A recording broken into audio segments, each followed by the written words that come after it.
रामलीला के मंच पर बीजेपी सांसद बांसुरी सोराज ने खेला डांडिया। रामलीला मंचन द्वारा युवा पीढ़ी को संस्कृति से जोड़ने का बताया जरिया।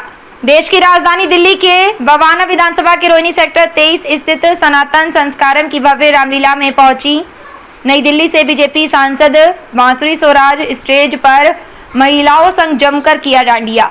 दिल्ली सरकार के कैबिनेट मंत्री रविंद्र सिंह इंद्रराज भी बेटी संग खेलते दिखे डांडिया। दोनों नेताओं संग रामलीला देखने आए लोगों ने भी जमकर उठाया डांडिया का लुत्फ और हजारों लोगों दर्शकों ने मोबाइल की टॉर्च जलाकर किया बीजेपी सांसद बांसुरी सोराज का स्वागत व अभिनंदन। आपको बता दें कि दिल्ली की बवाना विधानसभा के रोहिणी सेक्टर 23 में इस बार सनातन संस्कारम नाम की संस्था ने प्रथम भव्य और विशाल रामलीला व दशहरा महोत्सव का आयोजन किया, जिसके मुख्य प्रेरणा स्रोत दिल्ली सरकार के कैबिनेट मंत्री और बवाना विधानसभा से बीजेपी विधायक रविंद्र सिंह इंद्रराज हैं। इस भव्य रामलीला में हर रोज कई बड़े नेताओं, अभिनेताओं, खिलाड़ियों और समाज के जाने माने प्रतिभाशाली लोगों के आने का सिलसिला लगातार जारी है। इसी कड़ी में आज रामलीला के चौथे दिन यह नई दिल्ली से बीजेपी सांसद बांसुरी सोराज पहुंची और ओलंपिक में कुश्ती में पदक जीतकर देश का नाम रोशन करने वाले पहलवान रवि दहिया व दीपक पुनिया ने भी शिरकत की और मीडिया से मुखातिब हुए।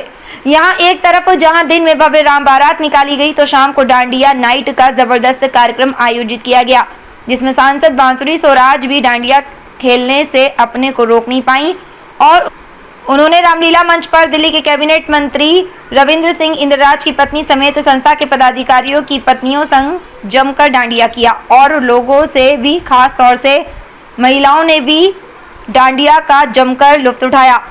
मंच से बांसुरी सोराज ने लोगों को दिल्ली में 27 साल बाद बीजेपी की सरकार चुनने के लिए धन्यवाद दिया और केंद्र और दिल्ली की बीजेपी सरकार को डबल इंजन की सरकार बताया। इतना ही नहीं, देश के प्रधानमंत्री नरेंद्र मोदी का भी धन्यवाद करते हुए कहा कि अब देश में रोटी कोई टैक्स नहीं लगेगा, ऐसा पहली बार हुआ है। जीएसटी की दरों में भी कटौती करने को केंद्र की मोदी सरकार की एक बड़ी उपलब्धि बताया।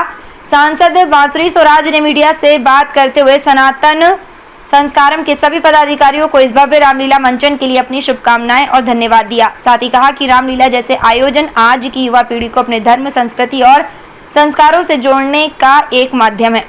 बहरहाल प्रथम रामलीला होने के बावजूद भी जिस प्रकार से यहाँ लोगों की भीड़ उमड़ रही है, उससे साफ है कि यहाँ के लोग इस भव्य रामलीला को बेहद पसंद कर रहे हैं। दिल्ली से भारत भूषण की रिपोर्ट।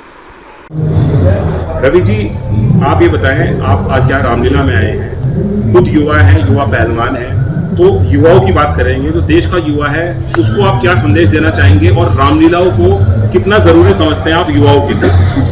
बिल्कुल, पहले तो सभी को नमस्कार। और आज मैं रामलीला में आया हूँ सनातन संस्कारम में। बड़ा अच्छा लगता है जब कोई ऐसे सवाल होते हैं, क्योंकि देखो जो हमारा युवा है वही हमारे देश का भविष्य है और बिल्कुल हमारे को मतलब सनातन की तरफ जाने की मतलब बहुत ज़्यादा ज़रूरत है और सरकार इस पर काफ़ी काम कर रही है। और मैं खिलाड़ी होने के नाते मैं हमारे जो मंत्री जी इंदुराज जी, उनका भी बहुत धन्यवाद करता हूँ कि वो एक ऐसे मंच बना रहे हैं कि जैसे रामलीला होती है तो उसमें भी एक खिलाड़ियों के लिए स्पेशल एक दिन होता है या फिर एक दिन खिलाड़ियों का, एक दिन अलग अलग कलाकारों का होता है। तो बड़ा एक बहुत ही अच्छा कदम है और जिससे जो हमारा देश है वो काफ़ी आगे बढ़ेगा। युवाओं को क्या संदेश देना चाहिए? सभी को मैं यही कहूँगा कि आप सुबह शाम मेहनत करें और नशे से दूर रहें और अपनी जो संस्कृति है उसको अपनाने की कोशिश करें। ठीक है, थैंक यू।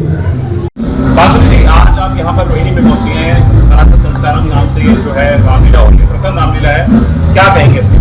सबसे पहले तो मेरे बड़े भाई आदरणीय रविंद्र इंद्रराज जी को, जो दिल्ली सरकार में मंत्री हैं, उनको, उनके पूरे परिवार को, सनातन संस्कारम परिवार को बहुत बहुत बधाई देती हूँ कि भाई साहब के सानिध्य में ये पहली रामलीला है।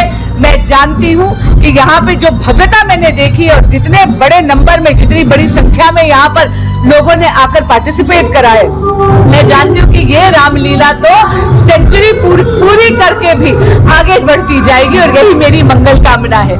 सनातन संस्कारम परिवार का मैं आभार व्यक्त करती हूँ।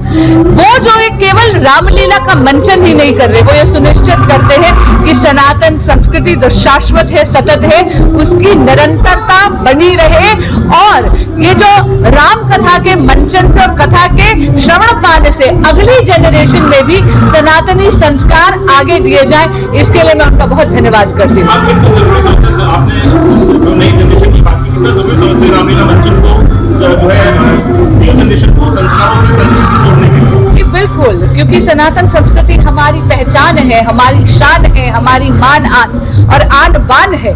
और जैसा कि यहाँ पर भी लिखा है, यहाँ पे लिखा है परंपरा से भविष्य की ओर। ये परंपरा और भविष्य का जो एक संतुलन बना रहा है यहाँ पे सनातन परिवार, मुझे दिख रहा है कि सनातन संस्कारम आदरणीय प्रधानमंत्री श्री नरेंद्र मोदी का जो मंत्र है, विरासत भी और विकास भी, इसको चरितार्थ कर रहा है। रामलीला का मंचन बहुत ज्यादा जरूरी है।